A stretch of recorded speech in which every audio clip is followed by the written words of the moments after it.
Bueno, ya estamos grabando. Entonces, pues bueno, vamos a empezar con la charla. Bueno, buenas tardes a todas y a todas, como he dicho antes. Bienvenidos al Colegio Oficial de Biólogos de Euskadi, el COBE. Yo soy Lucy Iñarra, la secretaria técnica del COBE. Bueno, os agradecemos vuestra asistencia a este seminario web que se titula Microbiota y SIBO desde la perspectiva de la biología, en el que se va a tratar el papel de la biología en la salud, en el abordaje de la microbiota intestinal y también sus desequilibrios, como es el SIBO. Bueno, también conoceremos la trayectoria vital y profesional de la ponente de Asun en las distintas áreas relacionadas con la biología. Y bueno, pero antes de eso, antes de comenzar el webinar, os quería informar o recordar a los que hayáis visto más seminarios, que en el COBE celebramos de manera habitual y gratuita seminarios web de interés tanto para los profesionales en biociencias como para el público en general. Y bueno, estos seminarios son posibles gracias a la colaboración desinteresada y a la generosidad de los ponentes, que los hacen de manera gratuita también. Y bueno, aparte de estos seminarios, realizamos otras muchas actividades, como organización de cursos, que suelen tener descuentos para los colegiados y colegiadas. Tenemos también jornadas, defensa de la profesión, también ofrecemos asesoría jurídica, ofertas de empleo, entre otras muchas actividades, ¿no? Y bueno, os animamos a visitar nuestra web para que conozcáis todos estos servicios en copeuskadi.eus. Y bueno, también quería aprovechar que hoy estamos un montón de gente, a todos los biólogos presentes, animaros a colegiados si no lo estáis, ¿no? No solo por todas las ventajas de que estar colegiados, sino porque juntos conseguimos que nuestra profesión sea más fuerte y esté más reconocida. Y bueno, en el seminario de hoy tenemos el placer de presentaros a Asun González, que es bióloga y asesora nutricional y está especializada en salud digestiva. Es creadora del blog Guerras Intestinas, autora del libro ¿Tú también tienes SIBO? Y bueno, os recordamos que podéis hacer todas las preguntas en el chat y al final de las charlas la ponente las responderá. Y bueno, si no somos muchos, si nos anima mucha gente a hacer preguntas, pues podéis también abrir el micrófono. Y bueno, damos paso a la ponente. Muchas gracias, Asun. Todo Muchas tuyo. gracias a ti, Luz. Gracias a ti por la invitación y muchas gracias a todos por asistir en esta tarde de julio. Espero que sea interesante. Yo creo que podemos ir comenzando. Voy a ver si sé compartir pantalla. Y si tenéis alguna duda, yo creo que también las podéis ir escribiendo en el chat, ¿verdad, Luz? Y luego Sí. al final las intento responder, si es que sé. Vale, pues vamos a ver. ¿Qué es esto de la microbiota y el SIBO desde la perspectiva de la biología? Yo también como bióloga, mi corazoncito de bióloga, también deciros que, bueno, yo estoy colegiada en el Colegio de Castilla y León, pero al final, pues bueno, todos los biólogos, ¿verdad? Estamos por aquí, os animo también a colegiaros a todos.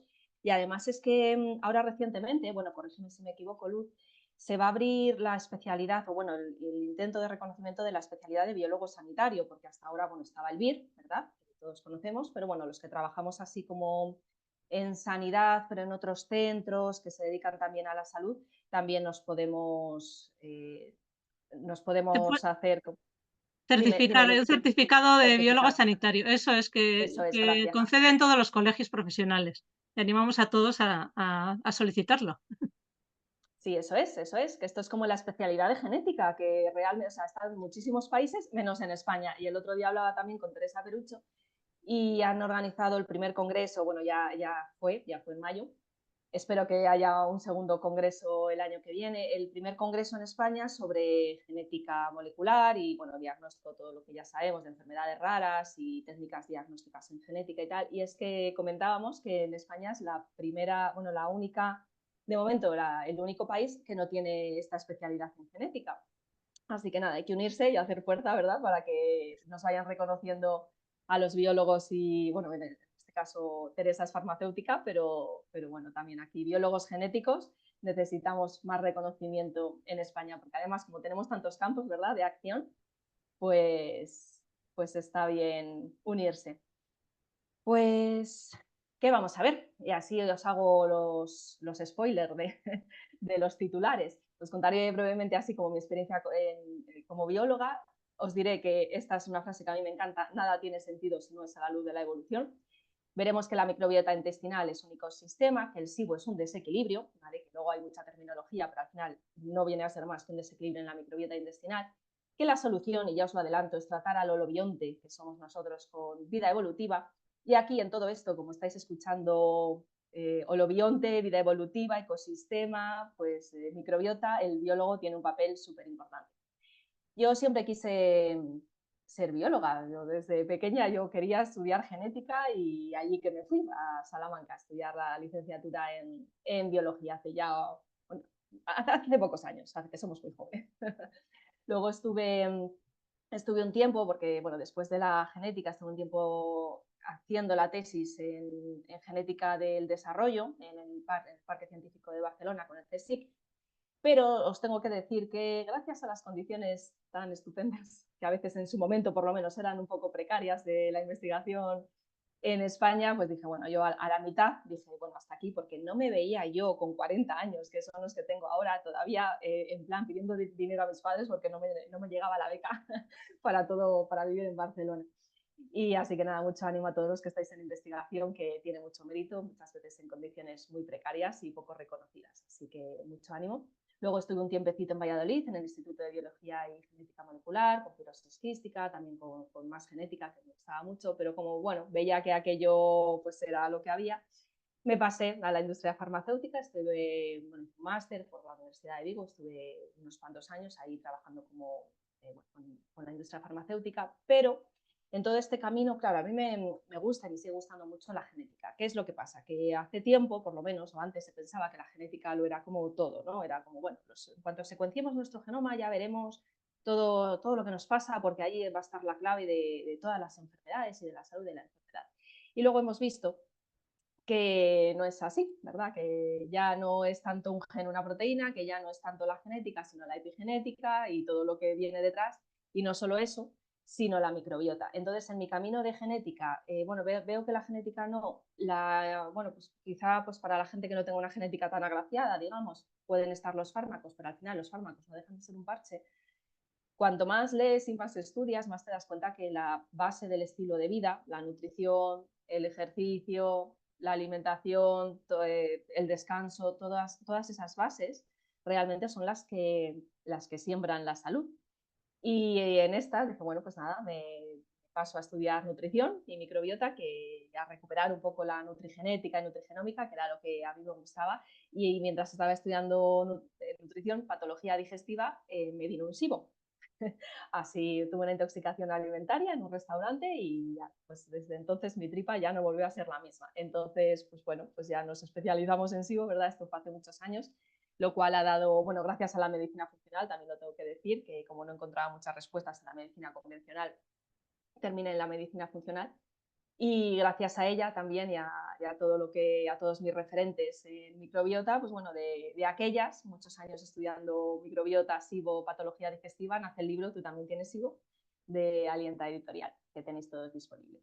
Así que nada, como todos aquí que somos eternos estudiantes, ¿verdad? Porque no dejamos nunca de estudiar y tenemos 38 máster en curso y no nos da tiempo a nada. La frase que a mí más me gusta es esta: nada en biología tiene sentido si no es a la luz de la evolución, que dijo el biólogo evolucionista, perdonadme la pronunciación, Teodosius Dobzhansky, nunca lo digo bien, lo sé, soy un desastre con los nombres, pero bueno, es cierto y es una frase que hay que tener bastante presente, porque no solo en biología, que esto los biólogos lo tenemos muy presente, sino medicina, la medicina evolutiva, o la fisio, cualquier parte que nos dediquemos a la salud humana, animal, del planeta, o sea, cualquiera, o incluso en otras materias, hay que ver un poquito la historia, de dónde venimos, hacia dónde vamos, cuál ha sido la evolución para comprender un poquito dónde estamos ahora, por qué y qué podemos hacer. La microbiota intestinal. No me voy a detener mucho porque sé que habéis tenido un seminario súper interesante con Ignacio López Goñi, que os recomiendo a todos ver, que está en el canal de YouTube de Kobe Euskadi. Y él ya nos cuenta súper bien todas las claves de la microbiota en general. Y en concreto la intestinal, sabemos que como todas las microbiotas que tenemos en el cuerpo, la microbiota vaginal, la oral, la dermobiota, es un ecosistema complejo que no solo está formado por bacterias, sino por hongos, virus, protozoos, bacterias ultra pequeñas. Se van descubriendo cada vez más cosas, así que es un ecosistema muy complejo que tiene sus interacciones entre todos ellos. Si algo sabemos de la microbiota intestinal, no es como es una microbiota tipo, porque a día de hoy la verdad es que todavía ni siquiera lo sabemos. De hecho, se conoce como alrededor del 50% de la microbiota y cada vez se van descubriendo nuevas especies. Pero si hay algo que sí que sabemos es que cuanto más diversa, y hablamos de microbiota intestinal, cuanto más diversa, mejor. Porque luego, como decimos, entre ellas tienen sus interacciones. Y se compara muchas veces a la microbiota intestinal con un jardín. Y en un jardín, pues no queremos tener, si queremos un jardín bonito, florido y funcional, o en un bosque no se sostiene solamente con una sola especie. Necesitamos muchísimas, las que se ven, las que no se ven, las grandes, las pequeñas, y entre todas ellas interactúan. Y pasa lo mismo con la microbiota intestinal. Cuanto más diversa y más rica, más florida, mucho mejor. ¿Qué pasa? Que tampoco podemos actuar sobre ella, igual que en un bosque no podemos poner una plantita, una sola especie y pensar que eso ya está. Hay que darle mucho cariño todos los días, hay que regarla, hay que darle la temperatura, todo lo que necesita, igual que en un bosque, ¿vale? Los que hacéis ambientales, esto lo sabéis, lo complejos que son los ecosistemas, y que hay veces que se introduce una especie pensando que va a pasar una cosa y pasa lo contrario, y este tipo de cosas, de que la microbiota intestinal es como un jardín, así que hay que darle mucho cariño. Luego, entre la microbiota, ¿vale? De todos, no, sea intestinal o no, aparte de todo lo que le rodea, que es lo que veis, no sé si se ve, no tengo puntero, bueno, todo lo que está en gris es lo que nos afecta a nosotros y afecta a la microbiota también. Si hemos nacido por cesárea o por parto, si hemos tomado leche de fórmula o no, todos los xenobióticos en cosmética, en productos de limpieza, ¿verdad? Por supuesto, la edad y la genética, la dieta, de salud, enfermedad, antibióticos, ejercicio, todo. Pero luego es que entre ellas mismas, que es lo que tenéis en rojo, van a interaccionar desde la microbiota al hospedador, entre las bacterias, fagos, bacterias. Tenemos unos estudios muy bonitos que se ven que los fagos se pueden comportar de forma lítica o no, dependiendo si el que ataca es un patógeno, se lo cargan. Si con la microbiota comensal lo que hacen es transferirle genes de resistencia, ¿vale? Por lo que vemos aquí, aquí en rojo también, genes de transferencia. Entonces, digamos que incluso los fagos, por supuesto, todo el resto de la microbiota actúa igual, actúa de forma selectiva contra patógenos. Idealmente los mataría y con bacterias comensales las ayudan. Entonces, aquí luego tenemos también la especialización de nicho, porque no es lo mismo la mucosa, por ejemplo, del intestino, las bacterias que hay en la luz que las que hay en la mucosa, y luego también están estratificadas, y todas las reacciones que tienen entre ellas para terminar en una buena función del cerebro, del intestino, función metabólica inmune y función de todos los órganos, porque al final va a ser el resultado, ¿verdad?, del fenotipo que tengamos de salud o enfermedad. Algunos datos muy breves de la microbiota, pero que ya todos sabéis y que nos los contaba también López Goñi en sus seminarios, que la microbiota, antes se pensaba que eran 2 kilos, pero ahora son como 200 gramos, alrededor del tamaño de un mango, que no por ello es menos importante, incluso ese tamaño tan pequeño también tiene todas esas influencias en la salud y en la enfermedad. El tracto intestinal, que son de 7 a 10 metros de largo, que pueden ser 30 a 40 metros cuadrados, pero que si a las vellosidades las ponemos en una superficie serían como 250 metros cuadrados, que somos más células bacterianas que células humanas, alrededor de 1,3 o sea, 1,3 células de microbiota por célula humana, dependiendo si contamos los eritrocitos o no, que nosotros tenemos 23.000 genes, pero ellas nos superan en más de 10, 3 millones de genes, que el intestino grueso es uno de los ecosistemas más poblados de la Tierra, y que todo esto, también además la microbiota intestinal influye porque nuestro intestino es la puerta de entrada al organismo y el 70% del sistema inmunitario se encuentra allí. Con todo esto, la microbiota, ¿no?, con esta infografía tan bonita de Gut Microbiota for Health, que os recomiendo a todos su página web, que está muy bonita y tiene una información muy buena y muy actualizada. La microbiota es tan personal como una huella dactilar o como una huella digital. Y lo mismo que no tenemos un genotipo tipo o una genética que digas esta es la buena, bueno, cada vez tenemos más datos, pero cada persona va a tener la suya y no por eso es mejor ni peor que otra, sino que, bueno, pues dentro de una riqueza, una diversidad o de ciertas características que sabemos que indican salud o que son más propensas a la salud, luego cada persona se va a regular. El impacto de la microbiota en la salud la verdad es que qué enfermedad no se relaciona realmente con con una eubiosis en la salud y con una disbiosis en la enfermedad. Sabemos que la microbiota, bueno, es que sin ella directamente no podríamos vivir. Educan al sistema inmunitario desde que somos un feto, porque antes se pensaba también que quizá el feto podría ser estéril. No, ahora ya sabemos que desde el minuto 1 ya la microbiota está ahí colonizando el feto, incluso que el cerebro, que antes se pensaba que podría ser también quizá estéril, tampoco lo es. También tenemos, el cerebro también tiene su propia microbiota. En el intestino participan, por supuesto, en la digestión y absorción de nutrientes, de fibra, producción de vitaminas, en la prevención y tratamiento de muchísimas enfermedades, porque, bueno, que evidentemente regulan el sistema inmunitario, es la primera línea de defensa contra los patógenos, modulan la respuesta inmune, modulan eh, la barrera intestinal para que eso no se abra.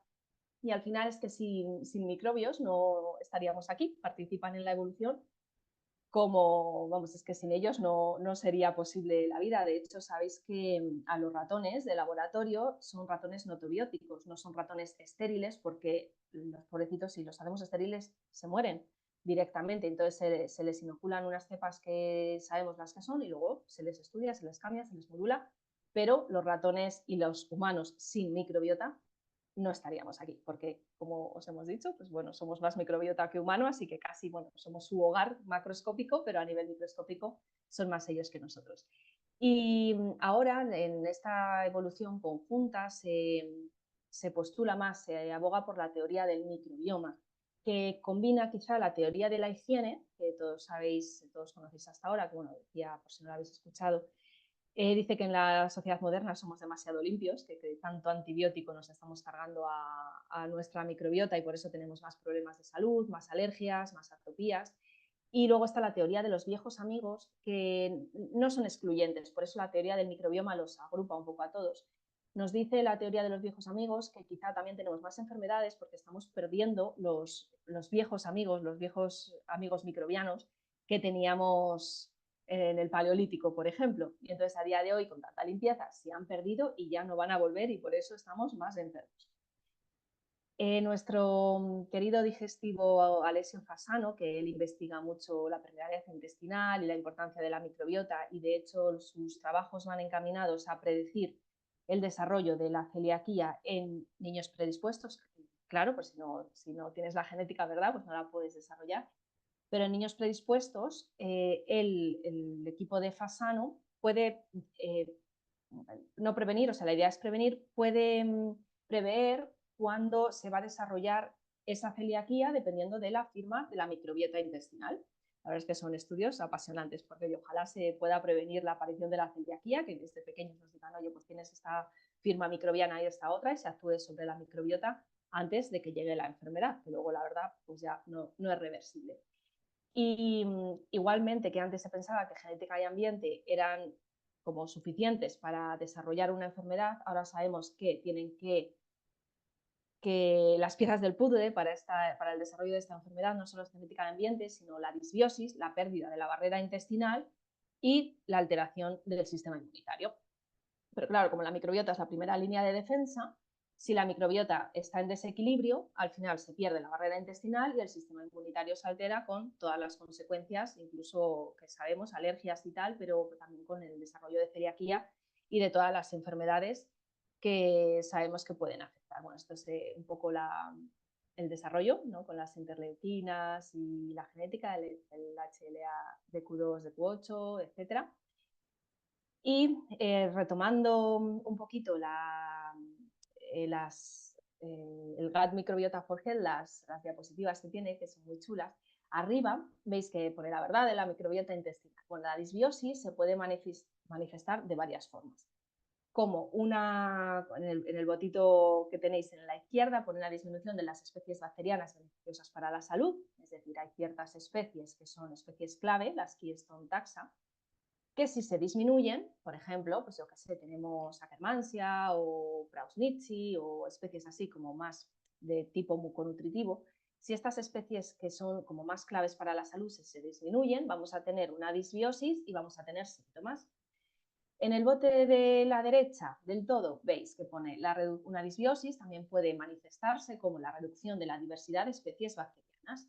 Es decir, que tengamos una cantidad adecuada, que tengamos las especies clave, pero que tengamos muy poquitas. Sería como un jardín de 3 especies. Pues muy triste, ¿no? Al final eso acaba por echarse a perder. Y en el centro, la disbiosis también puede manifestarse como aumento de las bacterias causantes de enfermedades. Esto pueden ser patógenos claramente reconocidos, que pues te entra el patógeno, pues ya está, pero también puede ser un SIBO, por ejemplo, un sobrecrecimiento, bueno, ahora veremos si es bacteriano o de qué tipo, pero que son especies patógenos oportunistas, como puede ser una E. coli, una Klebsiella, una pylori incluso, que están con nosotros, pero que si aumentan, porque hay un desequilibrio, porque tomamos antibióticos, bueno, todo lo que tenéis en el cuadradito del centro, que las causas de las disbiosis pueden ser, bueno, la genética por supuesto predispone, aunque no lo es todo, toma de antibióticos, dieta desequilibrada, mal estilo de vida, estrés, etcétera. Todos estos desencadenantes al final nos afectan a nosotros, evidentemente, y todo lo que nos afecta a nosotros afecta a la microbiota. Y cuando la microbiota se desequilibra, pueden sobrecrecer los patógenos oportunistas. Entonces, en este caso, podría ser un SIBO. ¿Qué es el SIBO? Como definición, se dice que es, por las siglas en inglés, sobrecrecimiento bacteriano en el intestino delgado. ¿Qué es lo que ocurre? Bueno, vamos a decir que es un desequilibrio, que es una disbiosis. Hay muchos más tipos de disbiosis que no son SIBO, pero todos los SIBOs son disbiosis. ¿Qué es lo que ocurre? Que cuanto más se va conociendo, más, más siglas salen y al final queda un poco este concepto, bueno, que fue el primero que se hizo, además hace más de 100 años, y se sigue manteniendo, pero bueno, que sepáis que si hablamos de SIBO hablamos de una disbiosis. Porque quizá cuando hay un sobrecrecimiento, bueno, ahora lo veremos, quizá no haya un sobrecrecimiento, quizá no sea bacteriano, sino de arqueas, y quizá tampoco sea en el intestino delgado, sino en el intestino grueso. Pero bueno, vamos a llamarlo SIBO igualmente, aunque estamos hablando, lo tenemos claro, de un desequilibrio en el ecosistema. Las causas. Las más frecuentes que yo veo son causas de estilo de vida. Mala alimentación, falta de ejercicio físico, falta de descanso, pero, porque claro, en la vida moderna tenemos todo eso y más para dar y tomar. Luego también tenemos toma de fármacos, posibles intoxicaciones, como me ocurrió a mí, quizá, si tenemos alguna enfermedad, mala función de algún órgano, por supuesto también afectará a nuestra microbiota. Entonces, las claves, ¿vale? Las que yo quiero que os quedéis para saber o para poder equilibrar o tratar esto que es el SIBO, es que estamos hablando de equilibrio, que estamos hablando de un ecosistema, que estamos hablando de diversidad, de un holobionte, que somos nosotros junto a nuestra microbiota, y que estamos hablando de vida evolutiva. Así que vamos a ver. En las nuevas definiciones del SIBO por el equipo de Marc Pimentel y sus colaboradores del CEDARS Sinai, que son en Estados Unidos los pioneros o los que más investigan en esto del SIBO, los que hicieron las primeras guías de SIBO hace ya unos cuantos años, y después le seguimos en Europa y le seguimos en Asia. Pues ellos van definiendo un poquito, y en este estudio, que además se llama así, definiendo el SIBO a través de la secuenciación masiva. Entonces, ¿qué es lo que están viendo? Que el corte, que antes estaba en 10 a la 5 unidades formadoras de colonia por mililitro, ahora se ha bajado a 10 a la 3, es decir, a 1000 unidades formadoras de colonia por mililitro de aspirado yeyunal. Si tenemos más bacterias, o si tenemos aquí en la balanza, ¿vale? Veis aquí 10 a la 5, aquí a la derecha del todo, y veis los puntitos, dos puntitos verdes y unos puntitos morados más grandes. Vale, pues esto, si tenemos un desequilibrio, si tenemos un sobrecrecimiento de bacterias de cualquier tipo, en general suelen ser proteobacterias, entonces vamos a tener un sobrecrecimiento. Cuando hay un sobrecrecimiento, viene un SIBO, y viene todos los síntomas y todo el malestar que conocemos, como la hinchazón, los gases, la alteración del sistema inmunitario, etc. Pero podemos tener un número adecuado, es decir, 10 a la 3 unidades formadoras de colonia por mililitro, que es la balanza que veis a la izquierda, que veis aquí que está en verde. Podemos tener un número adecuado, pero podemos tener alguna especie que esté causando esa disrupción del ecosistema, que según ellos puede ser Escherichia coli o dos tipos de Klebsiella, Pneumoniae o Aerógenes. Si tenemos alguna de estas especies un poquito más sobrecrecida que otros, aunque tengamos un número correcto en global, tengamos 1000 unidades formadoras de colonia, puede ser que nos esté causando un SIBO. ¿Qué es lo que pasa? Que todas las medidas que vamos a tener no van a ser estas. porque estas son medidas de investigación que hacen ellos en su laboratorio, con un aspirado yunal, con una gastroscopia, es una prueba invasiva, que requiere además una secuenciación, o sea, esto en la clínica realmente no se hace. Si estáis en investigación, es súper interesante y ojalá se vaya sabiendo más, pero claro, en la clínica no es práctico. Entonces lo que se hace es una prueba que correlaciona bastante bien, tiene sus fallos, pero es una prueba de aire expirado, igual que nos hacen una prueba de lactosa o de intolerancia a la fructosa, este tipo de pruebas, se bebe un azúcar, se sopla por unos tubos y ese tipo de medidas también nos van a decir si tenemos un sobrecrecimiento, de qué tipo, si es de hidrógeno o si es de metano, si es de hidrógeno probablemente sean este tipo de bacterias, este sobrecrecimiento que decimos por Escherichia coli y por Klebsiella. Si es de metano, normalmente van a ser arqueas metanógenas, luego hay de muchos tipos, y también podemos tener un tercer tipo de SIBO que puede ser el tipo de sulfuro, donde tenemos, bueno, de sulfovibrio y otras tantas. El tercer tipo de SIBO todavía está llegando, se está poniendo a punto en España, hay algún sitio donde lo hacen, pero bueno, realmente en la clínica va a ser una prueba de aire expirado. Lo que pasa es que no vamos a ver realmente si tenemos 10 a la 3 o 10 a la 5, vamos a ver partes por millón, más alto, más bajo, y vamos a tener los tipos de SIBO por el tipo de gas que tengamos, que es buen indicador de lo que luego realmente pasa por aquí, pasa por el intestino delgado.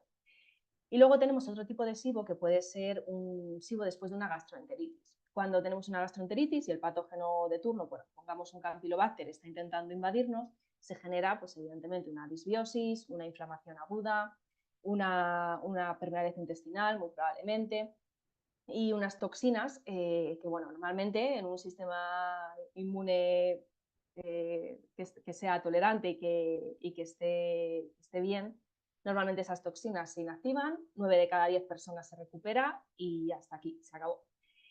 Pero en 1 de cada 10 personas puede quedar un síndrome de intestino irritable posinfeccioso, que puede ser de diversos tipos, y ese tipo de síndrome de intestino irritable posinfeccioso puede derivar en un SIBO posinfeccioso. Y entonces aquí, ¿qué es lo que está ocurriendo? Tanto en estudios animales como en estudios humanos, lo que vamos a ver es que se genera una autoinmunidad hacia las células de Cajal, hacia las células responsables de la motilidad intestinal, que están ahí en nuestro intestino, en el sistema nervioso entérico, que es lo que pone aquí Reduce ICC, o sea, aquí están reducidas. Y luego tenemos, tanto en estudios animales como en estudios humanos, alteraciones ya no solo de toda esa inflamación, de ese SIBO que se genera, de la alteración del sistema inmunitario, de la autoinmunidad, sino que vamos a tener una alteración en la transcriptómica, de la sensación visceral, de la serotonina, por lo tanto de la motilidad. Vamos a tener una transcriptómica alterada en la barrera intestinal, una disfunción de la barrera, en la fermentación, en ritmos circadianos y en genes de la histamina. Así que si vamos a tener este tipo de SIBO, es probable que tengamos ya cualquier tipo de SIBO, incluido el sulfuro, nos va a doler la tripa, vamos a tener estreñimiento, diarrea, vamos a tener una permeabilidad intestinal, muchísimos gases, no vamos a dormir bien porque vamos a tener los ritmos alterados y vamos a tener probablemente una intolerancia a la histamina, por si ya fuera esto poco. Todas las intolerancias, incluida la histamina, la fructosa, el sorbitol, etcétera, bueno, la lactosa es un poquito más genética, van a ser normalmente consecuencia de un SIBO o de un daño intestinal, ¿vale? Que lo tengamos en cuenta. Entonces es más interesante tratar todo el ecosistema, ¿vale? El SIBO, el daño intestinal, la enfermedad que sea, ¿no? Que tengamos, si tenemos una diabetes, una obesidad, un hipotiroidismo, va a ser más interesante tratar eso que ir directamente a la intolerancia a la histamina o a la fructosa, que son, digamos, una consecuencia. Pero ¿qué es lo que ocurre? Que todas estas cosas que son muy interesantes en la investigación, luego en la clínica, pues bueno, ya sabemos que pasan unos añitos hasta que podemos ir digiriendo y poniendo todo esto en contexto. Ya sabemos, al igual que hemos estado hablando de determinadas especies en el SIBO, tenemos firmas microbianas para determinadas enfermedades. En esta imagen en concreto estáis viendo firmas microbianas para intestino irritable. ¿Quiere decir esto que sabiendo la firma microbiana, digamos que esa persona tiene intestino irritable?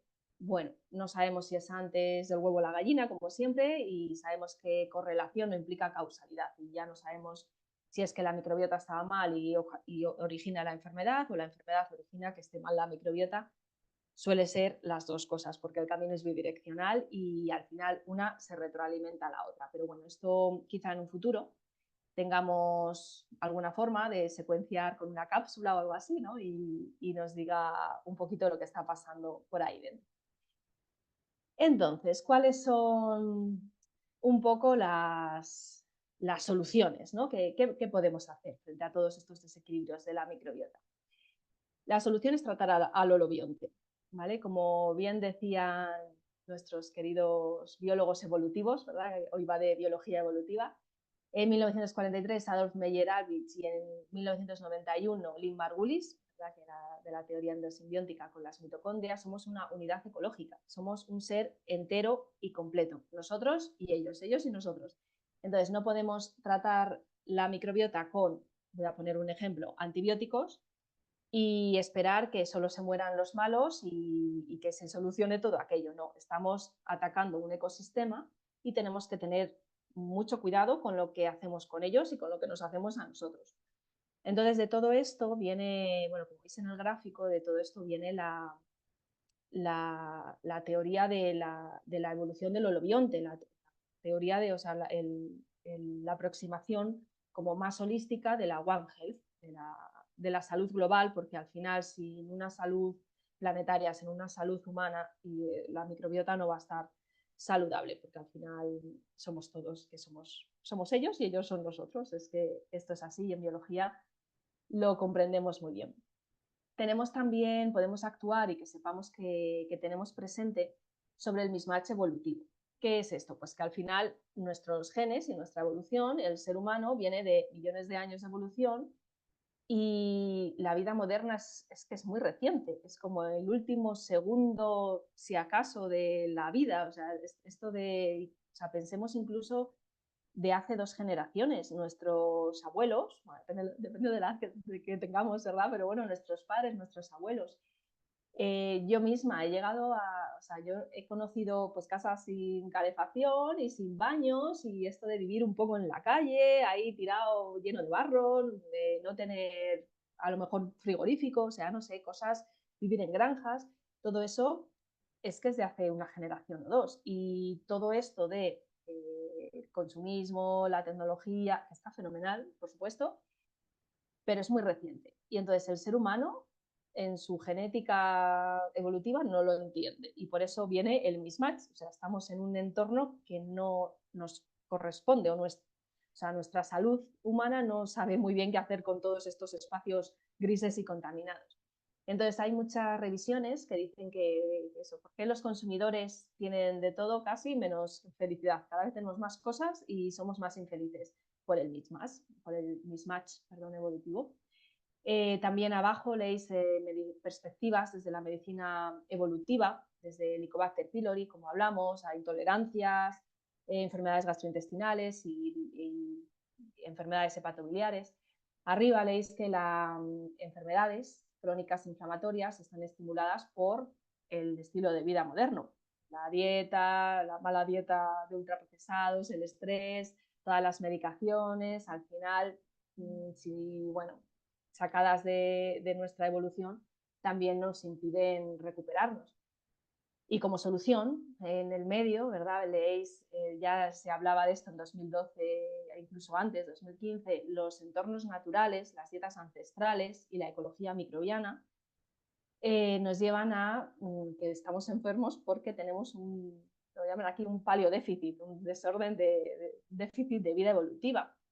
Así que todas estas enfermedades, las enfermedades crónicas no transmisibles modernas, la obesidad, la diabetes, el cáncer, todo esto que al final es la primera causa de muerte en el mundo occidental, ¿vale? Porque ya no nos mata un patógeno, ya no nos mata una flecha que nos ha llegado de otra tribu, nos mata el cáncer y nos matan las enfermedades cardiovasculares, y todas ellas tienen detrás una inflamación crónica de bajo grado que está ocasionada por un mismatch evolutivo, porque estamos sedentarios, no tenemos naturaleza, no tenemos actividad física, no tenemos biodiversidad, cada vez tenemos menos, cada vez comemos peor, más procesado, menos natural.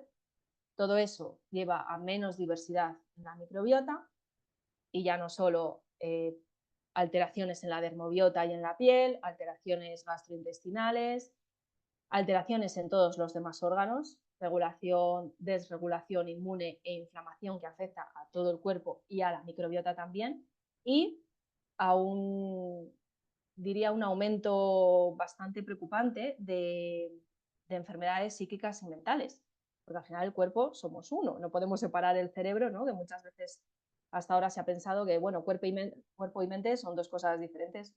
No, o sea, nuestro cerebro es materia y estamos aquí, tiene su microbiota y estamos todos, o sea, el cuerpo es uno, al final no puedes separar uno de otro y por eso también surgen los ejes microbiota, intestino, cerebro. Y no solo microbiota, intestino, cerebro, que es bidireccional, sino microbiota, ponle el nombre que quieras, intestino, pulmón, corazón, piel, etcétera, porque al final es que está todo conectado. Está muy claro que la vida moderna, de la vida gris en las ciudades, con los trabajos sedentarios de oficina, que no nos da el sol, no vemos la naturaleza, comemos comida basura a cualquier hora, de noche, luces artificiales, estrés, tabaco, bueno, etcétera, etcétera. Sabemos que todo eso nos va a enfermar. Pero vamos a ponerle remedio, ¿verdad? Dentro de nuestras posibilidades, porque claro, no siempre se puede uno volver a vivir a una cabaña al bosque, ¿verdad? Pero oye, si se puede, pues está fenomenal. Pero bueno, dentro de nuestras posibilidades, la verdad es que si tuviéramos más exposición a la luz solar de día, con una exposición al sol para coger también vitamina D, que nos hace mucha falta, y a la vez oscuridad por la noche, porque a día de hoy tenemos poca luz por el día porque estamos metidos en oficinas y por la noche tenemos todas las luces brillantes y las pantallas. Bueno, pues esto, luz por el día, pero por la noche total oscuridad. Actividad física en entornos naturales. Contacto visual con entornos naturales.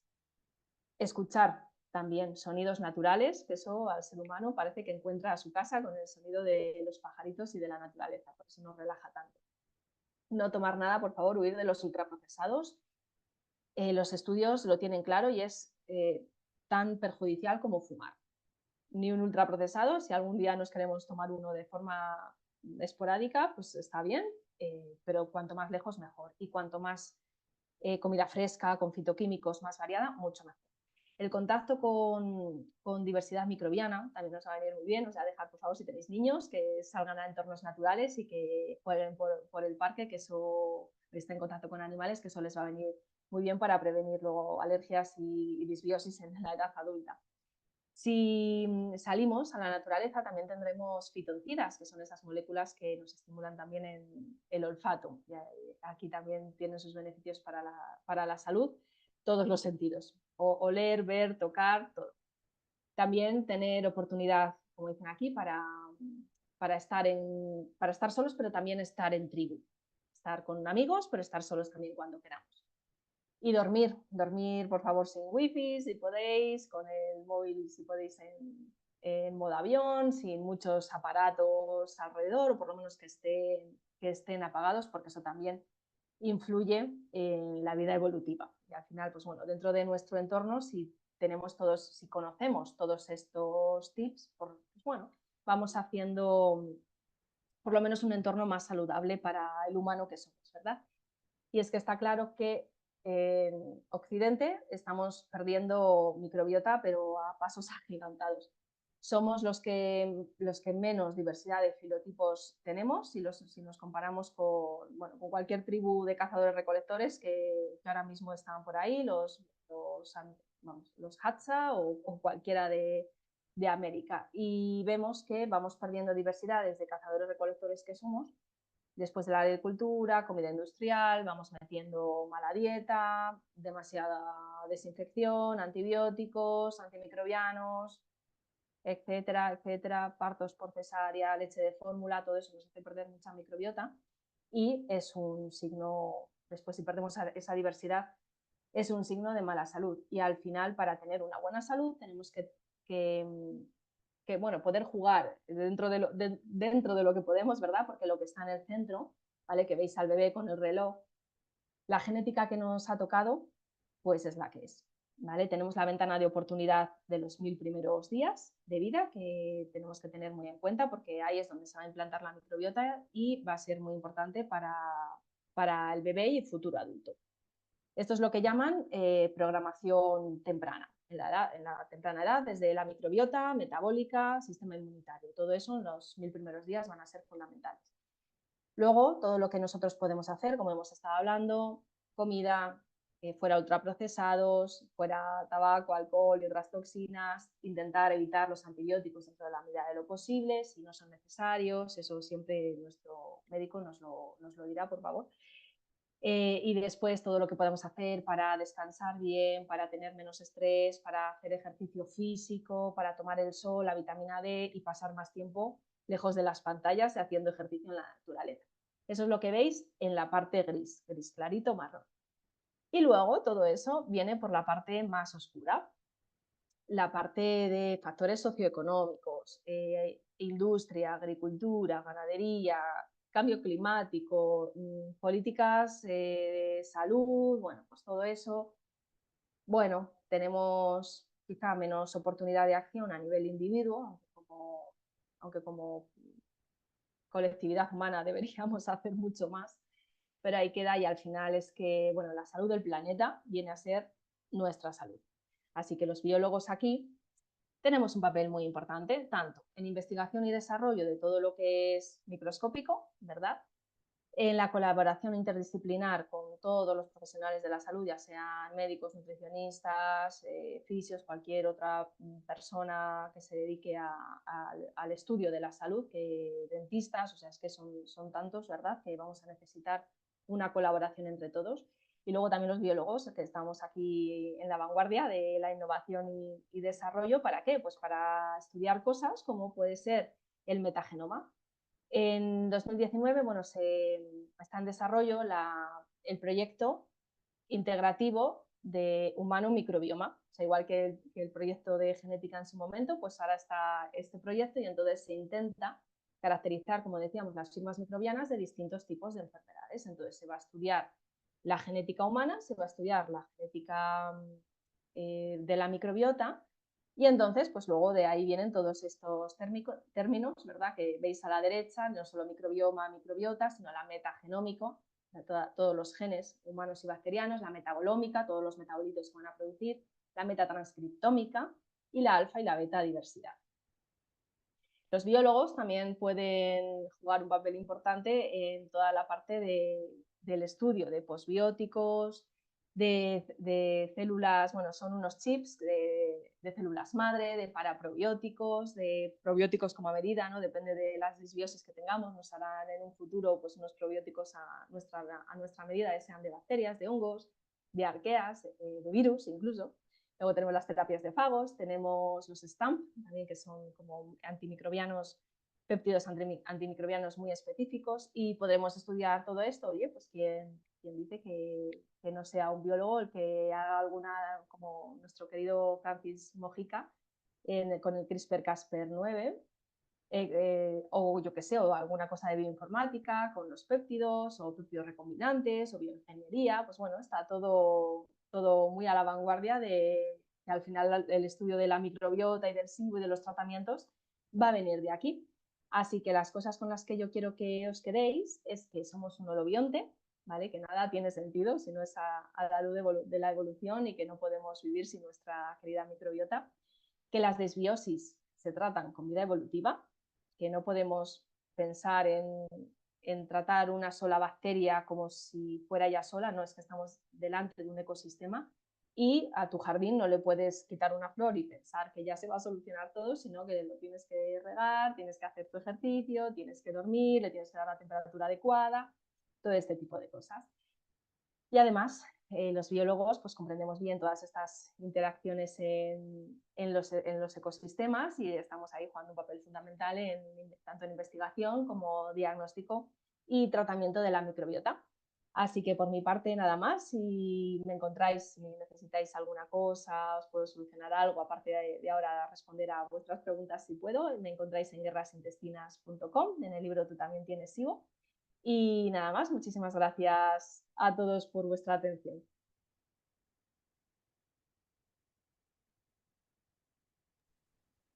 Bueno, muchas Dejo de gracias. compartir. Gracias a vosotros. Sí, sí, no estoy viendo preguntas. No sé si hay alguna cosa que no está bien en el chat. Ah, sí, sí, sí que están escribiendo. Gracias a vosotros. Muy No sé, interesante, decía la yo muy verdad. rápido, bueno, es que, no sé, me da, porque hay veces que digo, bueno, esto ya se lo saben, otras veces que dices, bueno, tampoco lo puedo dar por hecho, porque a lo mejor no, bueno, no sé, todo está en discusión, solo sabemos que no sabemos nada. Bueno, al final cada biólogo sabe como es tan amplio, no todos sabemos de todo, entonces seguro que aprendemos. Yo desde luego he aprendido. A ver, Me alegro, bueno, y desde luego los biólogos que, vamos, lo mismo hacemos cosas de microbios que de ecología, que de, sí, sí, de cualquier cosa, de bata o de bota, que decían en mi época. ¿Eres biólogo de es bata o de bota? se sigue diciendo, sí. Yo decía de bata, pero ahora ya no puedo decir eso, porque claro, si hablamos de ecología, al Claro. final.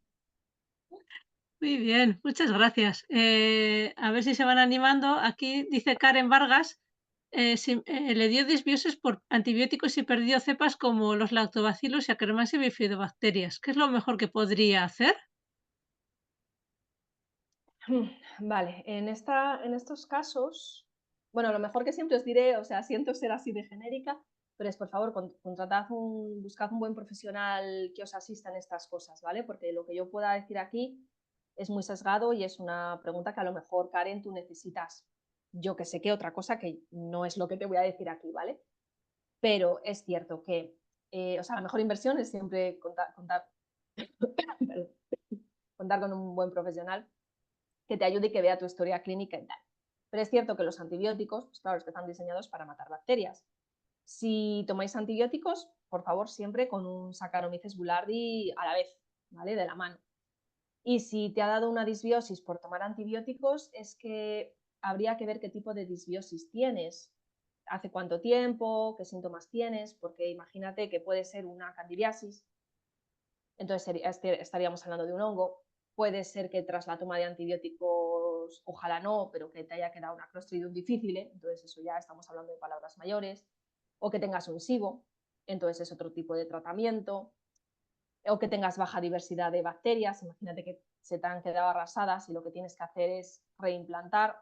Entonces, por eso digo, siento no ser muy precisa, pero es que las situaciones pueden ser muy variadas. Bueno, voy por orden las preguntas. Pregunta Carlos si tiene relación el SIBO con el peristaltismo. Sí, claro. Sí, sí. O Sí, sea, una falta de motilidad nos da un SIBO con mucha probabilidad. A la vez, como hemos visto, cuando tenemos un SIBO se nos altera la transcriptómica, los genes de la motilidad. O sea que se van a dar la mano, al final no sabes, es retroalimentación, ¿vale? No, es bidireccional, ya no sabes si es una cosa o la otra, pero los que estáis aquí, por favor, tenéis que ir al baño todos los días.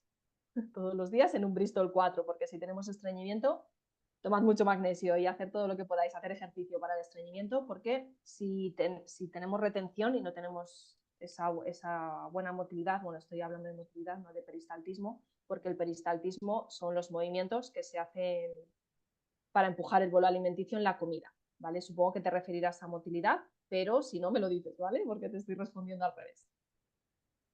bueno, voy a la siguiente. Bueno, hay gente a ver si pregunta si se puede activar el micro. Yo no tengo problema que desactive el micro mientras Sí, vayan sin por problema. orden. Levante la mano. Bueno, dice Ignacio que tiene una duda. Si la proteína whey se considera un ultraprocesado. No, no, la proteína whey es interesante. Los ultraprocesados, sí, bueno, es buena pregunta. La definición es que se hacen de un producto ya previamente procesado, es decir, que en el caso de la proteína whey tendríamos la leche y la proteína whey, entonces solo hay un paso, ¿vale? Sin embargo, en el ultraprocesado hay dos pasos mínimo. O sea, tendríamos, por ejemplo, el trigo, del trigo se saca la harina y de la harina se hace el bollo. Y entonces el bollo es un ultraprocesado porque lleva ya a su vez un procesado y además se le añaden grasas trans, azúcares y un montón de aditivos que realmente no son interesantes. O sea, no porque lleve dos pasos ya va a ser un ultraprocesado, ¿vale? Pero bueno, entendéis un poco la idea. Entonces, el whey no, el whey es es muy interesante si no tienes problemas con la proteína láctea. Yo lo suelo recomendar. Bueno, Miriam pregunta si los probióticos ayudan. ¿Se deben tomar a menudo para mantenimiento junto con probióticos o qué recomendaciones sugieres? Sí, los probióticos ayudan mucho, ¿vale? No hemos hablado de tratamiento de SIBO, pero son uno de los tratamientos estrella del SIBO.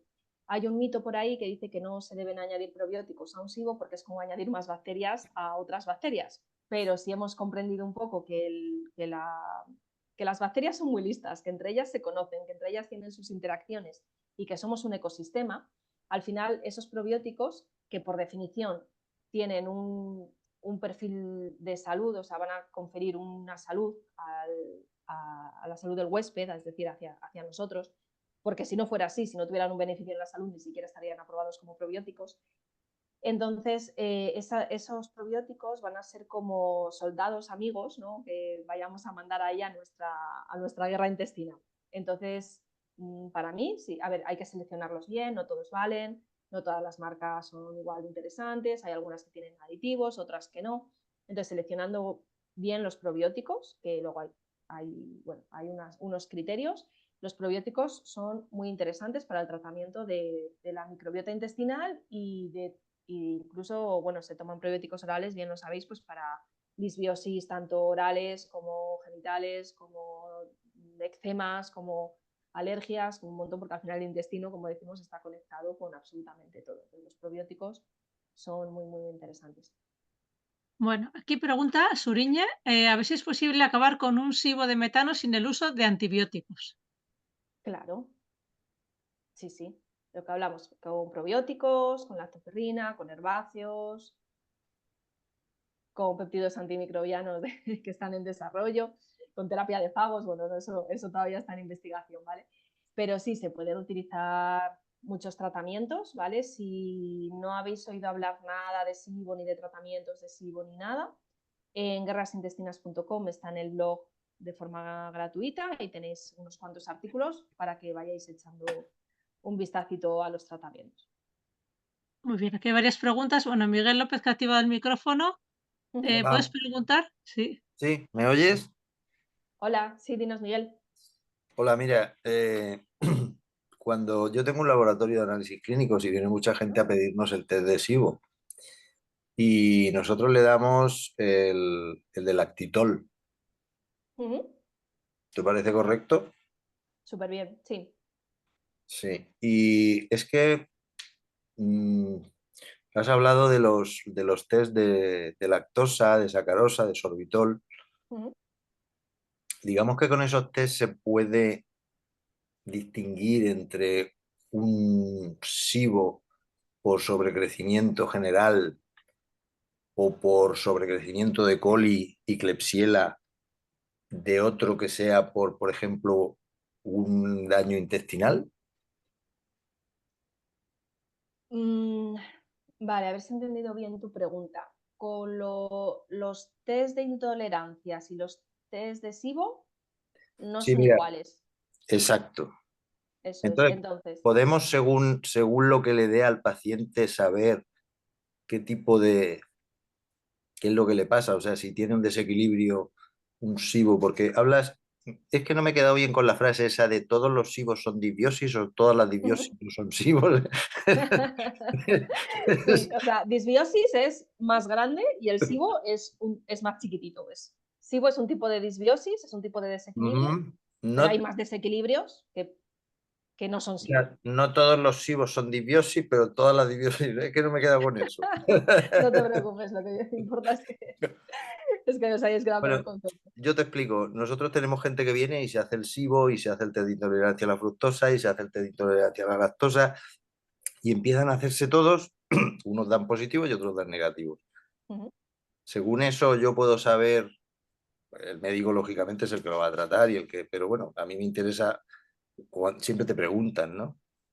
Saber, por ejemplo, si le da el lactitol, puedo saber que lo que tiene es un SIBO por sobrecrecimiento o un SIBO por un desequilibrio de que tiene más coli y Klebsiella, y si le da a la lactosa o al sorbitol o a la sacarosa, es que tiene una un daño intestinal. ¿Me entiendes o no? Sí, no lo vas a poder, es que es complicado, no lo vas a O poder sea, saber yo lo que directamente. quiero es usar los resultados que obtengo para saber qué es lo que tiene el paciente. ¿Me sirve o Claro, no? ahí va a ser iba a decir, su médico terapeuta profesional de la salud que le lleve, porque no es sencillo, ¿vale? O sea, me Ya, explico. no es tan sencillo, no es tan No es simple. tan sencillo, porque incluso la prueba de SIBO, que puedes Ujú, decir, bueno, pues mira, tiene estos cortes, es positiva si es más de 20 en hidrógeno y en negativas, no sé qué. Si es menos o ujú. si es de Sí, metano, sí, son 10, ¿no? Esos sí, cortes están claros. Entonces tú con esa curva dices positivo o negativo. Pero ahora viene. ¿Hizo el paciente bien la preparación de la prueba? Porque eso puede ya. alterar los resultados. ¿Qué hizo esa mañana? Porque eso puede alterar los resultados. Si tiene bien la motilidad, si tiene estreñimiento o diarrea, va a alterar los resultados. Si tiene una Mm, permeabilidad intestinal, va a alterar los resultados. Si tiene ya. celiaquía, pancreatitis, o sea, realmente tú no vas a saber tampoco qué tipo de especie es la que está sobrecrecida con el test de SIBO. Más que saber la especie, lo que quiero es saber si tiene un desequilibrio por sobrecrecimiento o lo que tiene es, como has dicho, por gastroenteritis también se puede producir un SIBO, ¿no? O un... Sí, pero eso es otra sería prueba que- diferente. Eso es una prueba que se llama IBS Smart y que se Ajá, hace por anticuerpos en sangre. vale. Entonces, yo incluso, a ver, a los laboratorios, con todo el cariño, ¿sabes? Os diría, a lo mejor ni siquiera informes si esa prueba es positiva o negativa, ¿vale? O sea, si tú lo sabes y te preguntan Sí, y tú hablas con el paciente, se lo dices, ajá, pero casi, porque es que hay veces que no corresponde, entonces el paciente dice, pero es que aquí pone que no, y tú me estás diciendo que sí, y es como, vale, sí, pero ahora te lo, nos ha te pasado. lo tengo que explicar, no sé qué, o al revés, ¿no? A ver, ¿no? Entonces hay A ver, veces que las interpretaciones no son así porque tienes la historia clínica que es diferente, bueno, siempre, entonces, siempre lo damos con una nota eso donde es. dice que es el médico el que debe interpretarlo, aunque pongamos positivo. De hecho, nos ha pasado que hemos dado positivos y el médico ha dicho que no, que eso era negativo. Pero siempre decimos que es el médico el que conoce la historia clínica y que es el que Claro, debe interpretarlo. Pero si no das un positivo o un negativo, te comen. ya, te Mira, entiendo. ¿para qué te he pagado? ¿Para qué te he Ya pagado? sé. Hay veces que dices, no, dímelo que para eso te estoy pidiendo Claro, la o prueba. sea, te he pagado. Sí, ¿Y qué me das? ¿Una ya. línea que sube y que baja? Pues es que, bueno, te diría que cada prueba para lo suyo, ¿vale? Si dudan o quieren hacerse muchas, yo comenzaría siempre por SIBO. Nosotros el SIBO lo hacemos siempre con lactitol. Perfecto. Si lactulosa o Y, lactitol o y glucosa. luego ya nos tienen que pedir, ya si piden intolerancia a la lactosa o sorbitol o a sacarosa Ujú. o fructosa, o, ya esas son otras. Pero Eso es. cuando vienen a nosotros y nos dicen, quiero hacerme el SIBO, hacemos esa. Ujú. Sí, pues nada, está perfecto, puedes estar Muy bien, tranquilo. Gracias, gracias. Miguel, a ti. No sé, son y media ya, no sé si, porque aquí hay preguntas personales que yo creo que igual tampoco se pueden, no sé, preguntas personales, si te las traslado o las guardo. Pues bueno, como tú veas, es que claro, hay muchas veces que casos clínicos o preguntas Claro, personales, pues no voy a saber resolver porque o sea, tener en cuenta que cuando algún profesional los ve, puede estar 1 hora o 2 haciendo la historia clínica claro, y luego pruebas y tal, entonces claro, cosas como por qué me sí, duele el estómago, pues no voy a saber. claro, no, bueno, pues no sé, son y media ya, no sé si quieres Sí, no responder sé, alguna más, sí, alguna que sea claro, así un sí poco queda, más genérica, ¿no? claro, sí, sí, Decían a ver si el tratamiento con lactoferrina está indicado en el SIBO de metano. sí, sí.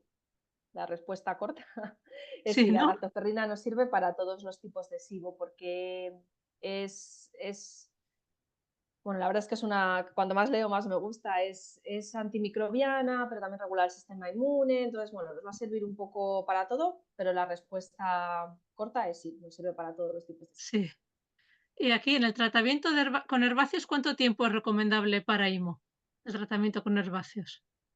Depende de lo que te salga. Normalmente cada ronda de tratamiento de herbáceos que suele durar un mes, más o menos, depende de la persona que te lleve y tal, y de lo que ellos te pauten, y de cómo tú respondas. Bueno, aquí es todo muy variable. pero cada ronda de tratamiento en IMO suele bajar la curva como, bueno, igual 10 puntos, 20 puntos. Entonces, dependiendo, así podemos calcular un poco. Si tenemos 60, pues vamos a necesitar 2 o 3 meses. Ujú. Muy bien, a ver, ¿qué más? Pregunta si el meteorismo es sintomatología de una desbiosis SIBO o se trata de otra enfermedad diferente. Repíteme, por favor, ¿El Luz, el meteorismo meteorismo. ¿Mm? es sintomatología de una desbiosis SIBO o se trata de una enfermedad diferente? Bueno, diría que más que una enfermedad es como un síntoma y que puede Sí. ser compartido con un millón de cosas. Puede ser desde una enfermedad inflamatoria intestinal a alguna disfunción de algún órgano, problemas con el estómago, con el intestino, puede ser un SIBO también, puede que sea otro tipo de disbiosis que no sea SIBO. Son este tipo de síntomas que es como, bueno, me duele la tripa. Pues ¿por qué es? Pues claro, imagínate toda la batería de pruebas que hay que hacer. Puede ser, pero puede ser cualquier otra cosa. Claro. A ver, ¿qué más? Aquí antibiótico, dicen, ¿antibiótico con Saccharomyces solo o con lactobacillus y bifidobacterias también? A ver, yo soy muy fan de los, supongo que se referirá si toma antibiótico con todo eso. Sí, eso Mínimo, es. mínimo, mínimo con Bulardi, a la vez. O sea, te puedes tomar la pastilla de antibiótico y la pastilla de Bulardi a la vez, porque el Bulardi, al ser un hongo, es resistente a los antibióticos. Pero yo, que soy muy fan de los probióticos, fuera de esa toma, es decir, 1 hora antes o 2 horas después, daría bifidobacterias, por ejemplo, lactobacillus, Ujú. bifidobacterias, sí. También, a ver, luego dices, bueno, pues puedes, o sea, si yo me lo tuviera que tomar para mí, sí, me tomaría bien pues, con los antibióticos, y además, si puedes, unos días antes, y si puedes, una semana después, seguir con el tratamiento probiótico como mínimo, y si no, un mes después. Muy bien, pues no sé qué más. Ah, dicen, ¿cada cuánto se puede tomar lactoferrina? Te había preguntado antes. Cada cuánto nada, cuando la lactoferrina es súper segura, de hecho está en la leche materna y lo pueden tomar incluso los neonatos. La única Ujú. contraindicación es alergia diagnosticada a la proteína de leche de vaca, ¿vale? Es lo único. Pero fuera de ahí lo puede tomar todo el mundo el tiempo que quiera, a la dosis que quiera. O sea, es súper Sí. seguro y es muy eficaz. Un poco la pega de la lactoferrina es el precio. Entonces el límite va a ser un poco ese. Ujú. No sé si veo así alguna más. Yo creo que ya está. Ah, sí, bueno. ¿Es de utilidad consumir kéfir, yogur cuando se usa antibiótico? No sé. Repíteme, por favor, Luz. ¿Es de utilidad consumir kéfir y yogur cuando se usan antibióticos? Sí, también, sí. ¿Por qué no? Claro, son fermentados que son muy interesantes. Sabemos que los Sí, fermentados contienen probióticos. A ver, no va a ser un tratamiento quizá tan específico, porque imagínate que tú estás tomando antibiótico y no sabes si tu kéfir tiene este hongo, este otro. O sea, para un tratamiento más dirigido, por ejemplo, en un SIBO, yo usaría probióticos. Es como más medicamento, entre comillas, para que me entendáis. Y luego los fermentados, que también son probióticos y para un mantenimiento son súper interesantes, pero son más alimento. Entonces está muy bien, pero uno no quita el otro. Pero bueno, sí, está muy ujú. interesante. Muy bien. Bueno, algunas preguntas se pueden tener consulta contigo, no sé qué decirles, porque igual este no es el momento. Sí, no, pues es que bueno, lo siento, bueno, si me escribís os lo digo siempre, no tengo consultas vueltas, lo siento, o sea, no tengo consulta como tal. Lo que sí que os puedo atender a través de los programas online, si en el caso de que tengáis SIBO o intestino irritable, ¿vale? De momento no tengo programas para otras patologías digestivas, ni para celiaquía, ni para enfermedad inflamatoria intestinal y tal. Pero bueno, si entráis en guerrasintestinas.com hay unos programas ahí que, porque al final como esto es todo tan complejo, pues bueno, se acompaña un poco los programas con sesiones individuales como esta o con acompañamiento así más específico. Entonces, bueno, en la web tenéis la información. Sí, sí, por eso, porque preguntas así como muy específicas, pues no las voy a leer aquí. Claro, que son casos concretos de Claro, casos clínicos, lo patología. siento, pero es que no, tampoco, o sea, ojalá o nos gustaría, pero nadie, a no ser que se haga una consulta clínica, de verdad nadie va a saber responderos, porque, por ejemplo, a mí me llegan también a veces por mail o por Instagram, oye, ¿qué probiótico me tomo? Y dices, es que tengo que hacerte 2 horas de consulta porque si no, de verdad no sabría decirte qué probiótico te tomo. O sea, quiero decir que una pregunta que puede parecer así como muy sencilla, ¿qué probiótico me tomo? ¿O por qué me duele el estómago? Requiere mucho estudio detrás. Entonces nadie os va a saber, ojalá pudiera, porque entonces estaríamos todos mejor, ¿no? Pero no vamos a poder resolver así los casos más específicos en este Mm. tipo Bueno, y de pregunta sesiones. para cuándo tu próximo libro, no sé. Bien, bien, bueno, ya estoy preparando algo, ¿no? Sí, sí, Ya os sí, sí. avisaré, sí, sí, algo práctico. Sí, sí. Ah, muy bien. Muy bien, pues si quieres lo dejamos aquí, que nos hemos pasado de tiempo y me imagino que tú No es también problema. estarás muy ocupada. Yo encantada de estar aquí con todos vosotros y además siempre pues aquí apoyando a todo el sector de la biología y de la microbiota. Sí, sí, te agradecemos muchísimo, que hayas podido dedicarnos este espacio. Y bueno, Sí, a esperamos poder contar vosotros. contigo otra vez. Y muchas Cuando gracias a queráis. todos y a todas. Pues un Gracias. saludo. Nos Muchas vemos gracias en a otro todos momento.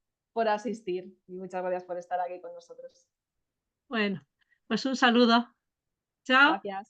Chao, Adiós. chao.